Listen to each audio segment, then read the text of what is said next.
এই ছবিটার প্রথম পার্টটা আগের ভিডিওতে দিয়েছি। সেটাতে শুধু পেন্সিলের কাজটা করেছি আর ব্ল্যাক অ্যাক্রিলিক দিয়ে পুরো আউটলাইনটাকে করেছি। পুরো কাজটাই আমরা তুলি দিয়ে করছি। আর এখানে 0 বা 1 এই নম্বর দুটোর তুলি ইউজ করাটাই সবথেকে ভালো হবে। তার থেকে মোটা তুলি দিয়েও করলে একটু লাইন মোটা হয়ে যাবে, আবার তার থেকে সরু তুলি দিয়ে করলে লাইনগুলো বেশি পাতলা হয়ে যাবে। আমি আউটলাইনের কথা বললাম। এরপরে যখন ব্যাকগ্রাউন্ডে ভর্তি করব তখন কিন্তু একটু মোটা তুলি দরকার। ব্যাকগ্রাউন্ড ভর্তি করার জন্য 1 নম্বর বা 2 নম্বর তুলি ঠিক আছে। যেহেতু এই ছবিটা খুব ছোট ছবি, তাই স্পেসটাও খুব কম, সেক্ষেত্রে খুব বেশি মোটা তুলিও ব্যবহার করা যাবে না। পুরো কাজটাই সরু তুলি দিয়েই করতে হবে।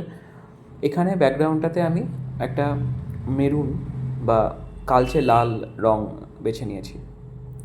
এই রঙটা তৈরি করার জন্য আমার যে রঙ দুটো দরকার, আমি অ্যাক্রিলিক কালার থেকে বলছি, বার্ন্ট সিয়েনা তার সঙ্গে একটু ক্রিমসন লেক, এই দুটো কালার মেশালে এইরকম একটা রঙ তৈরি হবে। যদিও এখানে ছবিতে অনেকটাই ভাইব্রেন্ট লাগছে কালারটা, স্কারলেট রেডের মতো লাগছে, কিন্তু স্কারলেট রেড আমি দিইনি, ক্রিমসন অ্যান্ড বার্ন্ট সিয়েনা এই দুটো কালার মিক্স করেই আমি এই রঙটাকে তৈরি করেছি। বেসিক্যালি এই মাপের আমি অনেকগুলো ছবি তৈরি করেছি, 6খানা ছবি। এটা একটা সেট। প্রত্যেকটার ব্যাকগ্রাউন্ড কালারগুলো ডিফারেন্ট, কোনোটায় লাল, কোনোটায় মেরুন, কোনোটায় ডার্ক গ্রিন, কোনোটায় স্যাপ গ্রিন, কোনোটায় ব্লু, এইভাবে 6খানা কালার সিলেক্ট করে নিয়েছি এবং সেটা একসঙ্গে একটা সেট তৈরি হয়েছে। প্রত্যেকটার ডিজাইনগুলো আলাদা আলাদা, ফ্লোরাল ডিজাইনের উপরেই প্রত্যেকটার কিন্তু আলাদা আলাদা ডিজাইন। এগুলো একদমই বেসিক লেভেলের কলমকারি। আমি কলমকারি যখন শেখাই, একদম প্রথম দিকে যেগুলো শেখাই সেগুলো এই ধরনের ফ্লোরাল। এটা মোটামুটি সবাই আয়ত্ত করে নিতে পারে খুব সহজেই। আচ্ছা, আমার ক্লাসের ব্যাপারে একটু বলে রাখি। আমার ক্লাসের ব্যাপারে অনেকেই জানতে চাইছে যে কী ক্লাস চলছে বা কলমকারি ক্লাস জয়েন করতে চাইলে কী করতে হবে। বর্তমানে একটা ক্লাস চলছে শনিবারে, সেটা তো অলরেডি শুরু হয়ে গেছে, সেটাতে আর এখন অ্যাডমিশন হচ্ছে না। সেই ক্লাসটা 5 মান্থস চলবে, তারপরে আবার অন্য কিছু ক্লাস করব। নেক্সট মে থেকে একটা নতুন ক্লাস স্টার্ট করব, যেটা হবে শুক্রবার সন্ধেবেলায়।